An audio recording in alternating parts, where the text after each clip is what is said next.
Laurie, lovely to have you with us. Thanks so much for joining us here today.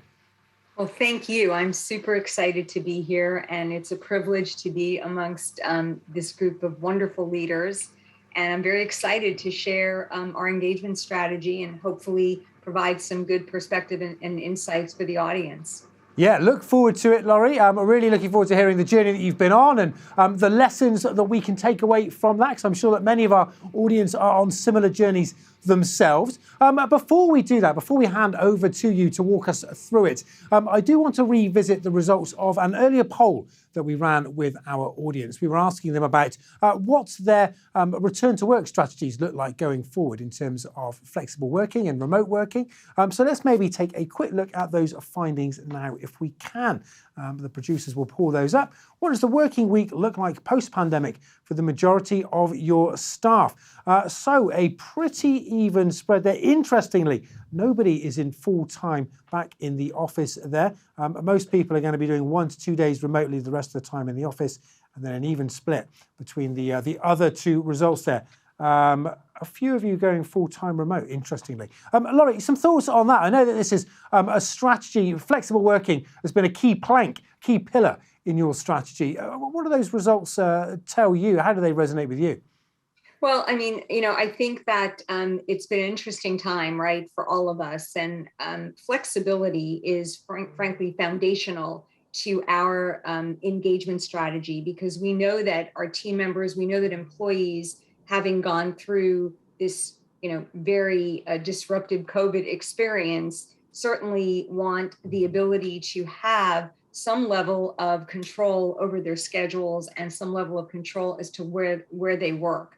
People got accustomed to working from home or working from remote locations. So, I think some companies that initially came back really strong and said, we want you in the office 5 days a week again. I think they learned that, the consequences of putting that mandate in place. Many big companies, particularly in financial services, we have found a very nice happy medium, right, where we continue to allow people to work remotely, not what I would call our essential workers, those that are in manufacturing and support manufacturing, but certainly other functions in businesses across the globe.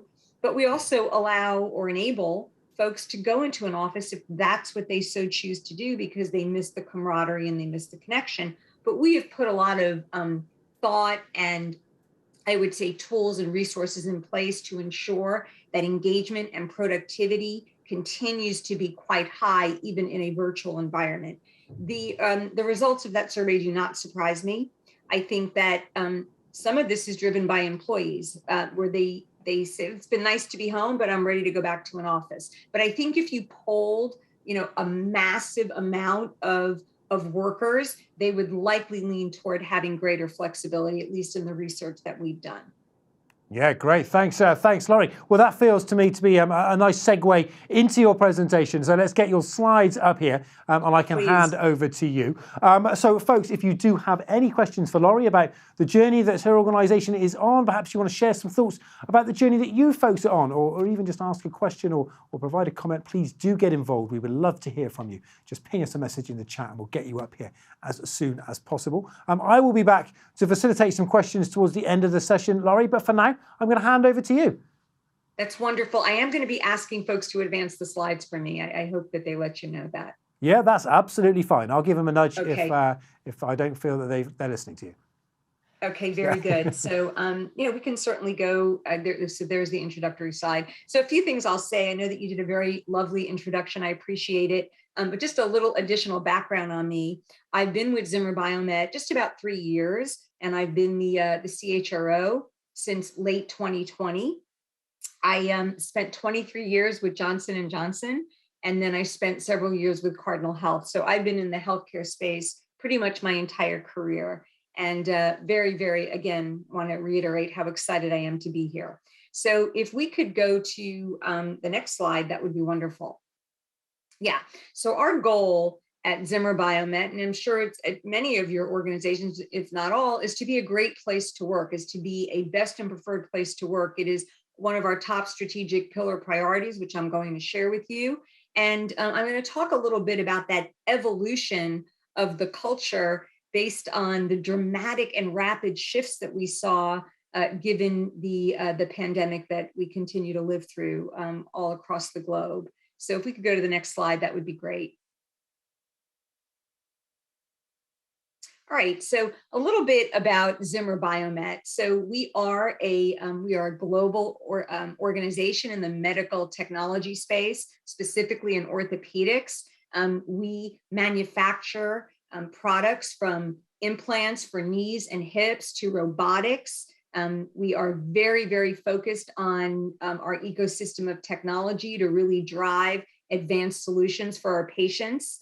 We have about 17,000 team members across the globe. We're about 7 billion in revenues. We're in about 100 countries. We're selling in about 100 countries. We've got global manufacturing all across the globe, but large part of our manufacturing is based in Warsaw, Indiana, which is where our corporate headquarters are located. And we've been around for over 90 years. And have to say that we are, I think, very highly regarded by our patients and our customers. So that's just a little bit about us. And we continue to evolve the organization and evolve our technologies to keep pace with what's going on in the world. So we're very excited about our future as well. If we could go to the next slide, that would be great. Yeah, so this is, in my mind, having shared that I've been with several large companies, I've never quite seen a mission statement as clear, as simple, and as easy to understand as this one. So this is the roadmap that all of our team members have so that they understand how we're going to deliver on that mission. And the mission is really the heart and soul of the organization: alleviate pain, improve quality of life for people around the world. That is surrounded by our culture promises, which are, strong focus to win, how we're going to shape tomorrow, and how we're going to continue to ignite collaboration. So that's the heart and soul of our mission, or of our roadmap to deliver our mission. If you look to the left, you'll see our guiding principles, and it starts with our team members, our employees. They're number one. And because without the right capabilities in the organization and without the culture that we want to enable, we're not going to be able really to deliver on anything else on this page if we don't have the right people in the right jobs with the right capabilities. To the right, we have our strategic pillars. There's 3 of them. The first one is to be a best and preferred place to work, a destination workplace, to be obviously a trusted partner, and to be a top quartile performer. And again, I'll say, if we don't create a culture that allows for us to be a best and preferred place to work, we're not going to as easily deliver on our other commitments to be a trusted partner or a top quartile performer. So that gives you some of the basis for our mission and purpose, because that serves as the foundation of our engagement strategy to be a best and preferred place to work. We can go to the next slide, please. So just a little bit of bragging rights. So we're very excited about some of the awards and recognition we've received over the last 2 years. I'm especially proud that we were certified as a great place to work in the United States for the first time just a few months ago. So we're really delighted about that. We've been recognized by Forbes as a best employer for diversity. We've been recognized by Fast Company as one of the most innovative companies. And we've really received global recognition, including, in Asia Pac and in EMEA.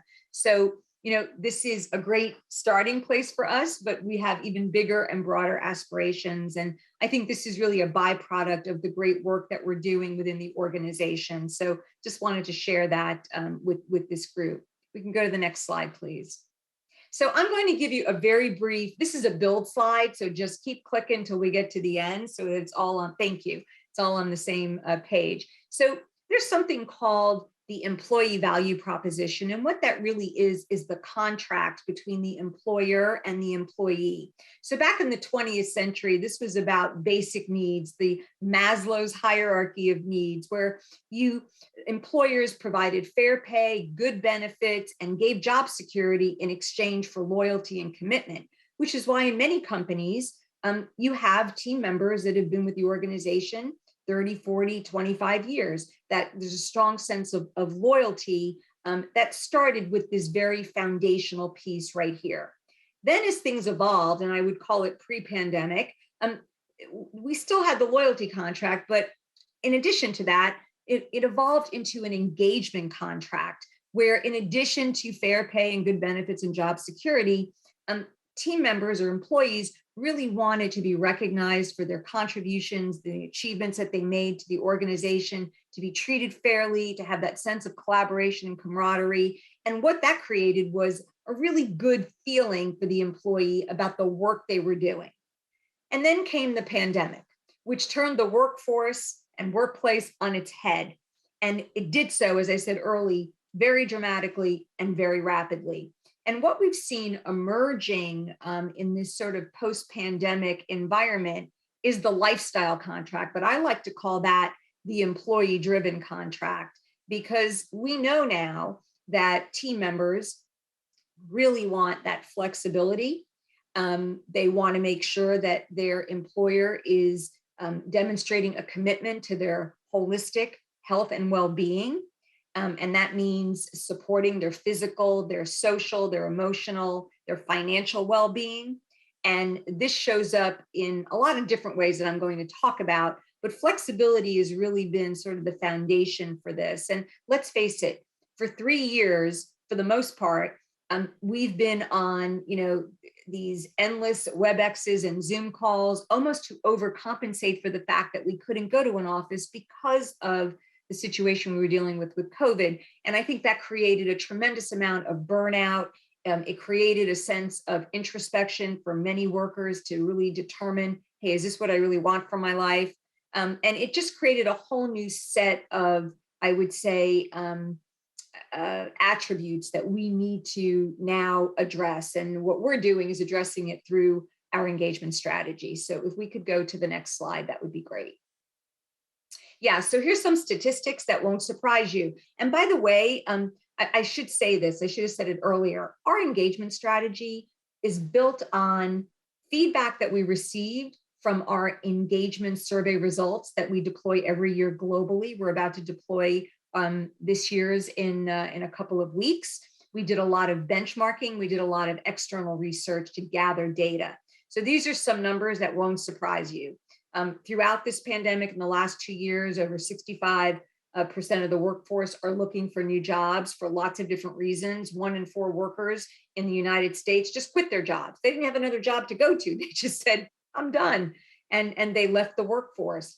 50% are feeling very burnt out, as I said, because there's that sense of overcompensation because we're not in an office every day. And we know that it's really expensive to replace that historical and institutional knowledge when we lose team members. So what are we going to do to make sure that that we have something in place that really drives that engagement and drives that connectivity and drives that shared purpose? So if we can go to the next slide, that would be great. So what we developed is our best and preferred place to work strategy. We've had it as a strategic pillar. I showed you that earlier, but we wanted to get very granular on, what are the tenets of being a best and preferred place to work? And based on insights from our team members, not just through the engagement survey, but through focus groups, through anecdotal conversations, through different skip level meetings, we gathered a lot of internal data. And then we went externally and we did, as I said, benchmarking and research. And our 4 tenets are really about shared purpose, deeper connections, holistic well-being, and personal and professional growth. And we feel that if we do these 4 guiding principles or tenets well, that we will have an engaged workforce. So if we can go to the next slide, I'm going to go a little bit deeper. I'm going to double click on some of these. So what do I mean when I say shared purpose? Well, what we're talking about here is that our team members feel very inspired and extremely invested in the mission and purpose of the organization. And this shows up in a lot of different ways, but especially in how we are demonstrating our ES&G work. Environmental, social, and governance, we know, is a top priority for organizations all around the world. But not all team members understand what ES&G mean. And that really is about, in our world, making the planet a better place, giving back to the communities that we serve, having a point of view on things that are happening in society. This is very important to team members.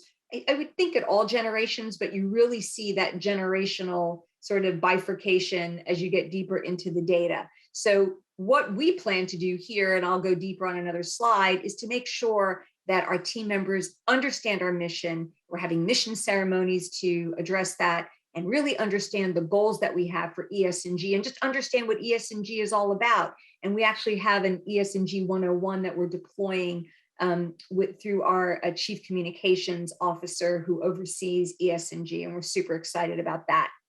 Deeper connections. Team members want to feel that they belong, that it isn't just about diversity, equity, and inclusion, though that's extremely important. It's about diversity, equity, inclusion, and belonging. They want to feel connected to the organization. They do want to feel connected to the mission, but they want to feel connected to their managers. They want to feel connected to their teams. They want that strong sense of collaboration, not just within their own teams, though that's important, but across businesses and functions and regions. So that sense of belonging is really, really important. And that relationship between the manager and the team member is what really drives that strong sense of connection as well. Holistic well-being. People want to bring their whole self to work. Let's face it, for the last 3 weeks, we've been in people's offices, which you're experiencing with me right now. We've been in their homes. We've seen a whole new side to people because we know that when we're working from home, anything can happen. My dog could start barking at any minute.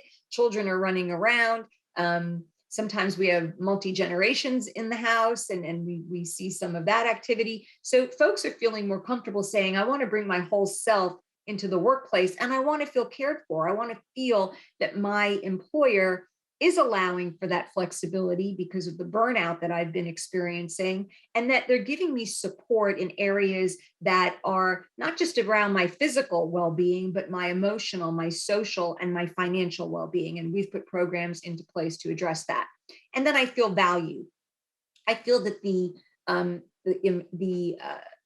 company is invested in my development, in my career growth, that they understand my job destination, what my aspirations are. And I want to be recognized for the great work that I'm doing and the contributions that I'm making to the organization. And we've addressed that through a social recognition platform called Ignite that is completely exploded our recognition. I mean, I think we went up to I don't remember the starting point, but I know that we're at 70% in the context of recognizing our team members globally.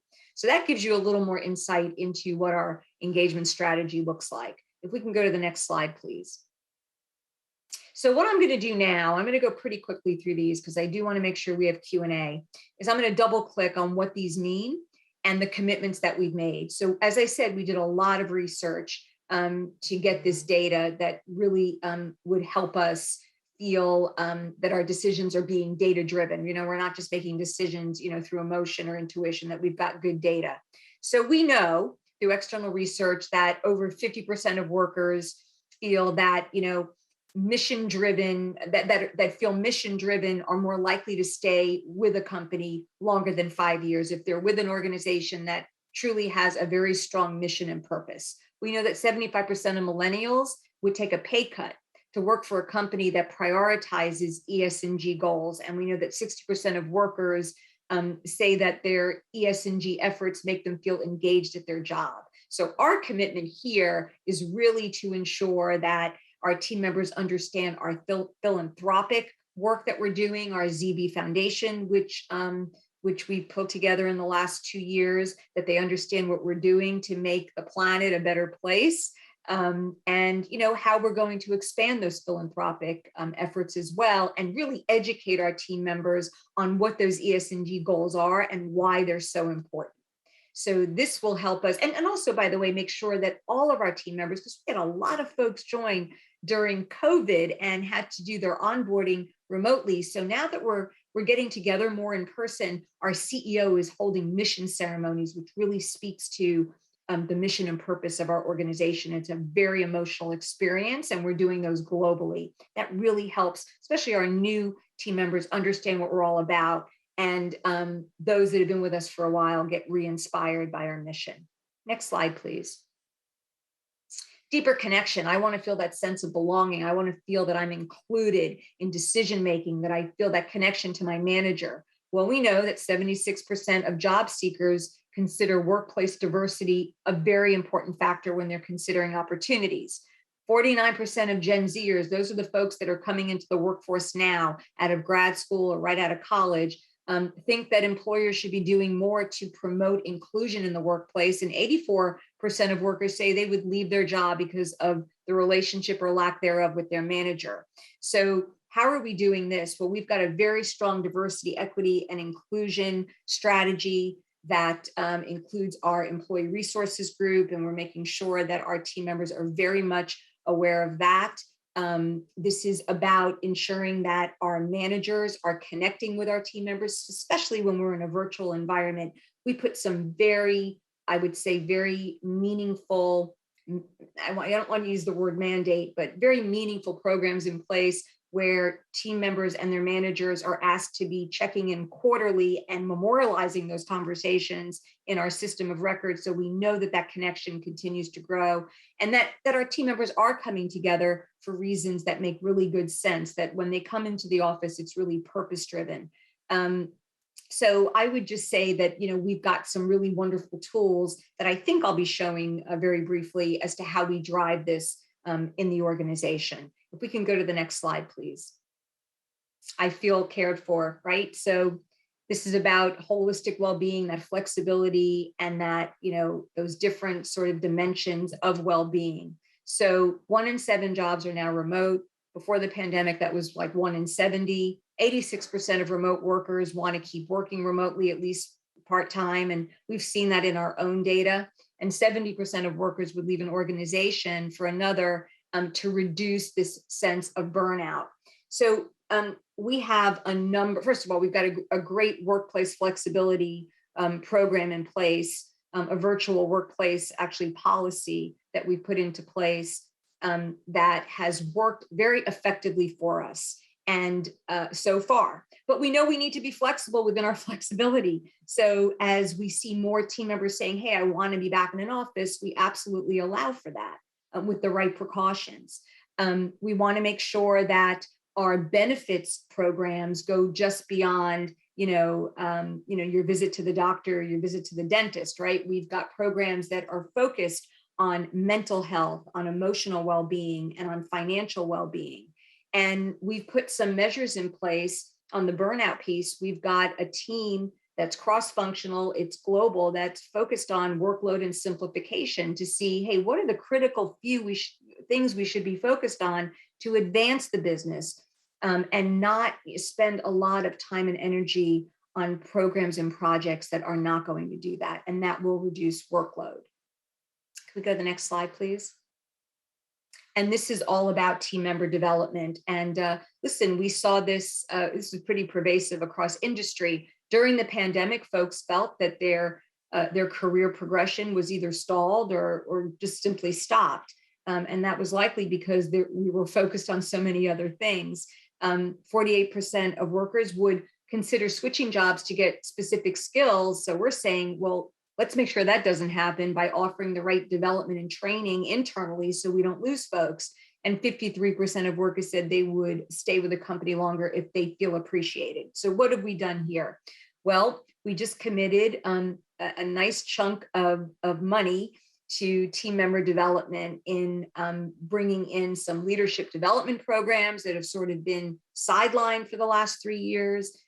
We've got development programs for managers at all levels to ensure that they're feeling as though they're getting the development that they need. We know that experiential on-the-job learning is really important. So we're looking at internal mobility and how we're moving people around to get those different experiences. And as I mentioned earlier, we have a program called Ignite. It's a social recognition program that has really just blown us out of the water because we're recognizing team members in an environment where their peers and their managers and others can comment and share in their experience. So that covers the 4 tenets of our best and preferred place to work strategy.